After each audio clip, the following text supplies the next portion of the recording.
So what's going on, everybody? Welcome back to the channel, and this is a special little video. Hey, I've been seeing a lot of the YouTubers who cover physical media do some videos recently. I wasn't going to participate in the little challenge they had, but then the more I thought about it, the more I thought that I wanted to. I'll explain why, but this is me participating in the Rad Pack challenge of me picking my top 9 favorite or raddest films from the year 1994. So let's get into the video. I'll let you know why that year is significant to me and what films I picked. Some of them you're not going to believe. So let's get into the video. What are we waiting for? Let's go.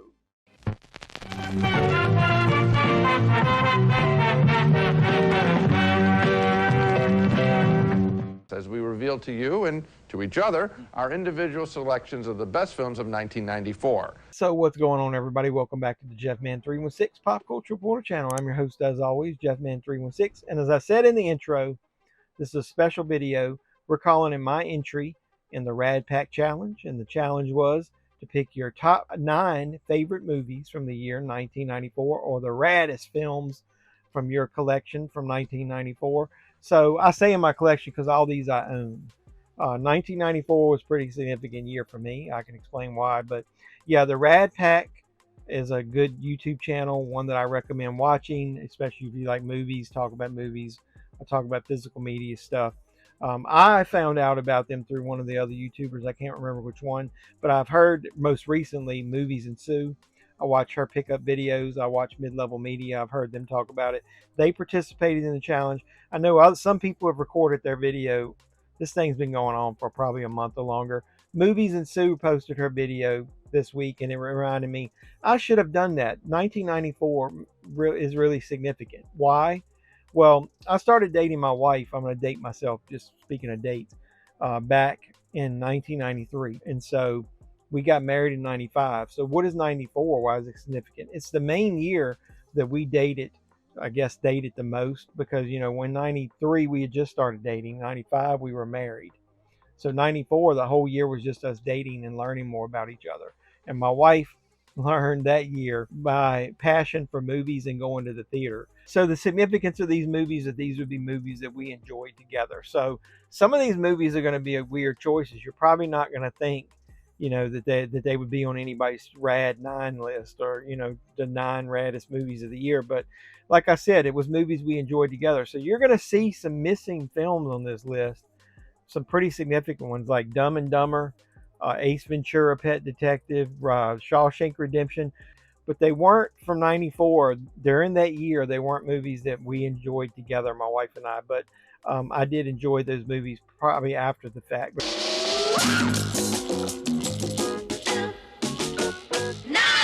So I'm going to get right into it with one. I guarantee you would have never thought I'd pick this.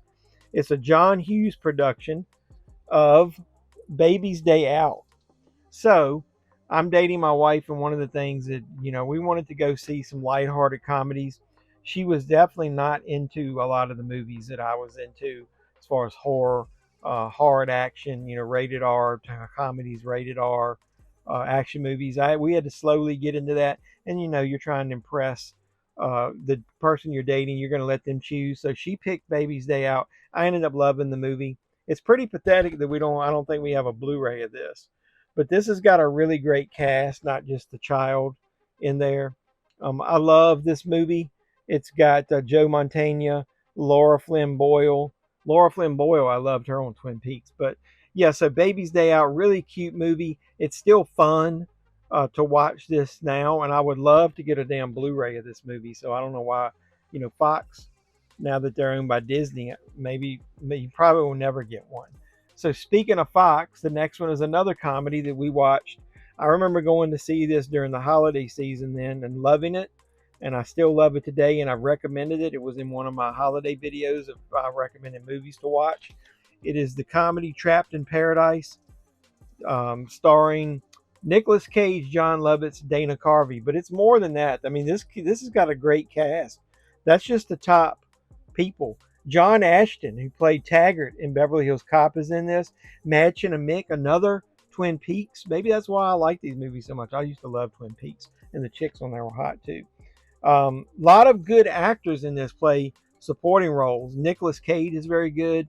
I wasn't a huge Dana Carvey fan in most of his movies. I just didn't like his brand of humor as much. I didn't like a lot of the stuff he did on Saturday Night Live. I like Church Lady and Wayne's World, obviously. Some of his other stuff, I just got tired of hearing George Bush. That I just got tired of that. But he's good in this. He does a weird accent, weird and character that is not the best. I like John Lovitz. He plays similar to more of the roles that he's normally does, like the liar type character. But that is a really good comedy with a heart. I highly recommend Trapped in Paradise. Nicolas Cage is more the straight man in that, but gives a really good performance. So, another Fox title that you may or may not remember, and I love it, PCU. Yeah, I think, to me, that was back when people wanted political correctness, and this movie was the opposite of that. It was, back when a lot of those movies were coming out. It's got Jeremy Piven in it, who, speaking of PC, man, he pretty much, didn't he get canceled? I think he's made a mini comeback. David Spade is in it, Megan Ward. This movie is really funny. I think it doesn't get enough respect for the comedies that came out back in the 90s. I loved it. This is another, like I said, 20th Century Fox. Full screen, widescreen, DVD. Where's the Blu-ray of this? It would be awesome if we got one. Really highly fun movie. It says, with all the social rules on political correctness, the only fun place left at Port Charles University, that's really what PC stands for in this, is the Pit, an unlawed underground fraternity house.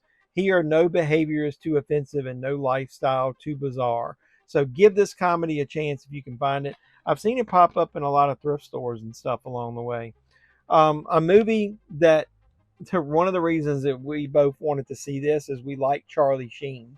And he had another movie that came out this year, but I don't think my wife liked that one as much, The Chase, because I don't think she liked just the aspect of them being in the car. But here's a movie that we both enjoyed at the time because it was an action movie starring one of our favorite actors, Charlie Sheen. Terminal Velocity, starring Charlie Sheen and Natasha Kinski. I really like this movie. I think people don't give it enough credit. It's a Kino release, but I think there's a Mill Creek release of this as well. The artwork that I remember, I've got the Mill Creek release in here with it. I made a dual set out of this, and I put the Mill Creek. This is the artwork you probably remember. But I really like this movie. I think back then, Charlie Sheen was hot. I think, didn't Major League 2 come out in 94? So he had a lot of movies coming out around that time. This is a really good one. Action, got some, I would say it's not, really comedy, but it does have some funny moments in it. Some over-the-top action. Charlie Sheen at his best. I loved him back in 94. We still watch him in 2.5 Men now. And that show went to the shits, the drizzling shits, once he was off of there. So this is a movie that's probably going to be the next one. And I'm starting to realize I got a lot of damn Fox titles here. This would have been 20th Century Fox too. Man, it's a theme. Wow. A movie that just came out on 4K. That you probably, it's going to be on a lot of people's, top list from 1994. I give you True Lies, starring Jamie Lee Curtis and Arnold Schwarzenegger. I love this movie. Obviously, it led to a TV show that I think is hot garbage. So everything doesn't need to be redone. This movie, to me, deserved a sequel back in the day. He's the spy. His wife doesn't know that, thinks he's a salesman. Everybody knows True Lies. Really a lot of controversy behind this 4K. They did too much scrubbing on it, too much AI cleanup or whatever it was. It just doesn't. Everybody looks kind of bright and shiny. I recommend if you don't like this, the quality of this restoration, quote unquote, get this Spanish edition. I think it's Spanish of True Lies. This Blu-ray right here looks really good. It's obviously. When I play it on my 4K and it upscales, it looks excellent. So I already had that before this release came out. But True Lies, you can't go wrong. Great Arnold action movie that's got a lot of comedy in it. So I love it. Jamie Lee Curtis does a great job in it. Another movie that I think originally might have been a Fox movie. Does it have the Fox logo on it? It sure does. It came out from Anchor Bay, and a lot of those Anchor Bay titles are rare. And this is one of them. I've seen the DVD of this a bunch. I remember seeing it back in the day when I went to the Myrtle Beach flea market. I think I picked up the DVD just to have a copy of it in case anything ever happened to my Blu-ray, because this is worth a lot of money. And we're talking Airheads. Brendan Fraser, Steve Buscemi, and Adam Sandler are the main three actors. And Adam Sandler obviously gets third billing. He's great in this, but Brendan Fraser is back. That was when he was the lead man, so he's supposed to be the main actor. But there's a lot of secondary supporting cast members that are great in here too. Joe Montana, Michael McKean played Lenny from Lenny and Squiggy. Judd Nelson is in it. Michael Richards has got a part in it, and I'm pretty sure doesn't Tommy Boy himself, Chris Farley, doesn't he have a part in it? Yeah, he's on his photo's right there. He plays a cop. Bit part, but funny. This movie is very underrated. I don't think it gets enough credit. It's basically, they're holding a radio station hostage, but they're a band. I'm not going to give too much away. You need to see this. This was released by Anchor Bay. I miss Anchor Bay so much. They didn't just do comedy, but a lot of their, they didn't just do horror, but a lot of their comedy stuff that came out back in the day was short printed, man, or just people didn't get it, and now it's out of print and sells for a lot of money. So I'm glad I got Airheads on Blu-ray, but like I said, you can find that easily on DVD. Okay, so the next movie, I remember going to see it with my wife. She 100% does not like Westerns, but I talked her into going to see it because who was big back in the 90s? Mel Gibson. And so was Jodie Foster. And they both starred in the movie version of Maverick. So it's a reimagining of Maverick with actually the original Maverick in it, James Garner. That cast right there is amazing. They all have such great chemistry. I'm not a huge Western fan, but this has got a great mix of action, comedy. Brett Maverick is a great character. Mel Gibson does the character justice. I love the fact that it also have James Garner in it, and Jodie Foster. She's cute as hell in this and plays her role amazing as well. So Maverick, I would love to see this movie cleaned up and us get a 4K release of that. So it was 9, and now we're down to 2. So what's number 2? This is probably on a lot of people's list, and I purposely didn't watch a lot of people's lists because I didn't want to see what they picked.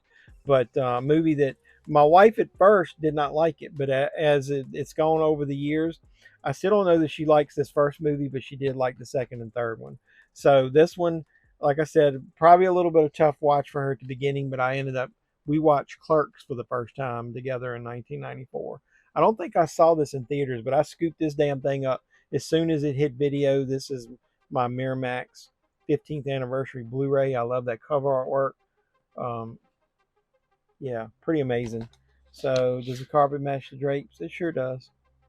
But either way, Clerks, what can you say, man? Kevin Smith scraped together enough money to make this movie. It's excellent. I love the banter between the main characters. We obviously love. Look at that cover right there. That's Kevin Smith there. It shows you nothing about the character he plays in there. We obviously love Jay and Silent Bob. They've become iconic characters now. I love everything about Clerks. It gets better with age. I actually like Clerks 2 and Clerks 3 I reviewed on the channel. Man, that damn movie's got way more heart than I thought it would ever have. So, yeah, Kevin Smith, classic Clerks. So what tops the list? It's probably one that's going to be on most people's list. So I did you a favor, and I named a bunch of other off-the-wall shit for a 9 down to 2. This is a movie that's pretty much probably going to be on everybody's list. But one of the reasons it has to top mine is for 2 reasons. Number one, I did go see this movie in the theater with my wife. She did not like it at all. She's come to like parts of it over the years, but it's always a running joke between the two of us. But it would definitely, if I was compiling a list of my top 10 movies of all time, this probably has to be in the top 10. It is one of my favorite movies. I love it. And I've got 2 versions here that I bought.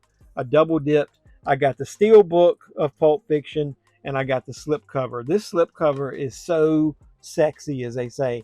The crimson lipstick that's on Uma Thurman there, and just the clean look of that slip.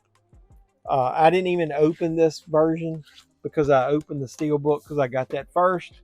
I love the artwork on the Steelbook. It's a little plain, but Pulp Fiction is one of my favorite movies. What can I say that hasn't already been said? John Travolta's comeback was amazing. Samuel Jackson is amazing. Uma Thurman is amazing. The subplots, the way I love the narrative, the way it's told, not in order. It's not linear. The movie bounces around. It kind of confused my wife a little bit. We had to watch it again. There are parts in it that she refuses to still watch today. I know it is a hard watch if you're not a big movie buff. The stuff with the gimp and the stuff that goes on in the basement of that pawn shop is tough for her to watch. She doesn't like that. Out of respect for her, when we watch it again, I told her that's the good part about owning it. I always skip that part, even if she doesn't ask me to, because she didn't like it in the theater. I remember when we went to see it, a couple parts got uncomfortable. She went to the bathroom. She came back. I don't think she really wanted to stay, but she stuck with it, and she stuck with me for all these years. So I love you. Maybe I should have included her in this video. I will let her pop up in one here soon. But Pulp Fiction, I love everything about it. The music, Quentin Tarantino, man, it could do no wrong. The dialogue, everything in this movie just hits for me. I love it. Like I said, I love it's not linear. I love the way the story is told. Pulp Fiction, man, is just a true piece of cinematic history there. I love it. I love most all his movies. This and Reservoir Dogs, pretty much top of my Tarantino list. But it's kind of ironic that the one I picked is one that my wife doesn't really like the best out of all these. But it had that meaning to me where we went to the theater and we still stuck through it. And then, like I said, and now today she'll watch. She loves John Travolta. She likes Bruce Willis. She likes all those parts. Back then, it was pretty heavy with, the language. It was vulgar. It had a lot of violence in it. And then, like I said, the tough scenes. So she stuck through it. I guess she loved me then and she still loves me now. But yeah, that says a lot about her to stick with me through that. But I love Pulp Fiction. And so that had to be the top of my list. So I know it's a cliche pick, but that's number one on my list. But hey, I picked some really different films that a lot of other people would not pick. So I know Movies and Sue, she didn't even pick Pulp Fiction, but this has meaning for me, and so do all these. So of my picks, which ones do you like or not like? Put some comments down below. Any of my viewers who obviously don't participate in this type of thing, put your Rad 9 from 1994 in the comments down below. It was really fun doing this. Hopefully I'll have some time to maybe do these some more. I'll tag all the people that were responsible for, getting me to do this as far as the motivations or whatever, and put their info down below. While you're down there reading all that stuff in the description, how about hitting the like button, like, comment, subscribe, share, do all that normal YouTube stuff. Hey, come over and hit me up on Instagram. I chat with a lot of you guys there in DMs, JEFFMAN316 there. And last but not least, hit us up Sunday nights, 10 p.m. Eastern. Usually we watch a movie, bullshit about pop culture and everything else on this channel. I love when you guys come over and chat with me on Sunday nights while we're watching along. So do all that stuff to support me, and I'll keep trying to make great content. Until next time, boys and girls, this is JEFFMAN316 picking his Rad 9 of 1994. I'm your pop culture reporter, as always, and I'm signing out saying you guys be safe out there. We happy? Yeah, we happy.